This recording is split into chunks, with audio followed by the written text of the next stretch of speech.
मोदी सरकार ने देश में जातिगत जनगणना कराने का ऐलान कर दिया है। बुधवार को मोदी कैबिनेट की हुई बैठक में यह ऐलान किया गया है। क्या खास होगा इस जातिगत जनगणना में और क्या फ़ायदा होगा, ये बताएंगे आपको विस्तार से। आज हम बताएंगे मोदी सरकार द्वारा लिए गए निर्णय जातिगत जनगणना पर। दोस्तों, भारत में अंतिम बार पूर्ण जाति जनगणना 1931 में ब्रिटिश शासन के दौरान हुई थी।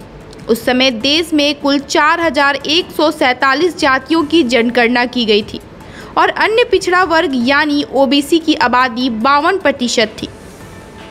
1941 में भी जाति आधारित आंकड़े एकत्र किए गए, लेकिन इन्हें कभी प्रकाशित नहीं किया गया।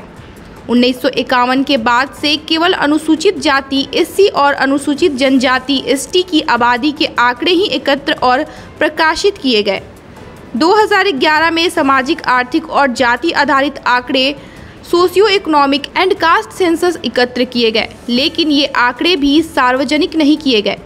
कई विशेषज्ञों का मानना है कि इन आंकड़ों में त्रुटियां थीं और सरकार ने इन्हें अंतिम रूप देने के लिए कोई ठोस कदम नहीं उठाया। इस प्रकार 1931 के बाद से देश में कोई विश्वसनीय और व्यापक जाति आधारित आंकड़े उपलब्ध नहीं हैं। कांग्रेस ने हाल के वर्षों में जाति जनगणना को अपने प्रमुख एजेंडे में शामिल किया है।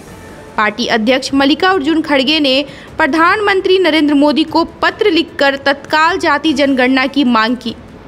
कांग्रेस के 2024 के लोकसभा चुनाव घोषणा पत्र में भी स्पष्ट रूप से कहा गया कि पार्टी देशव्यापी सामाजिक, आर्थिक और जाति जनगणना आयोजित करेगी।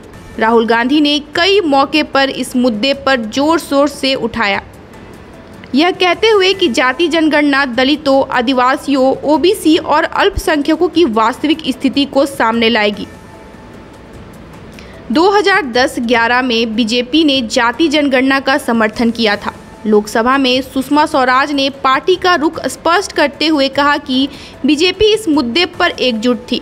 हालांकि जब बीजेपी सत्ता में आई तो उसका रुख बदलता दिखा। 2018 में तत्कालीन गृह मंत्री राजनाथ सिंह ने घोषणा की कि 2021 की जनगणना में ओबीसी आंकड़े एकत्र किए जाएंगे, लेकिन 2021 में कोविड-19 महामारी के कारण जनगणना स्थगित हो गई।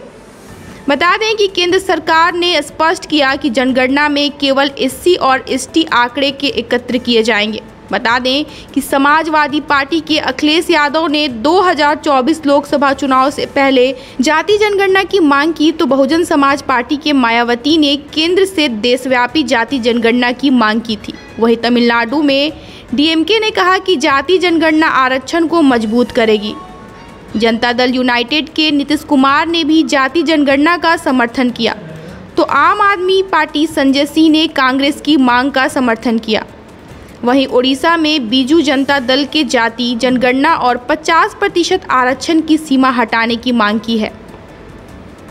इधर जातिगत जनगणना पर सोशल मीडिया पर भी तीव्र बहस देखने को मिल रही है। कई लोग इसे सामाजिक न्याय की दिशा में एक महत्वपूर्ण कदम मानते हैं, जबकि कुछ इसे समाज में विभाजन का कारण बताते हैं।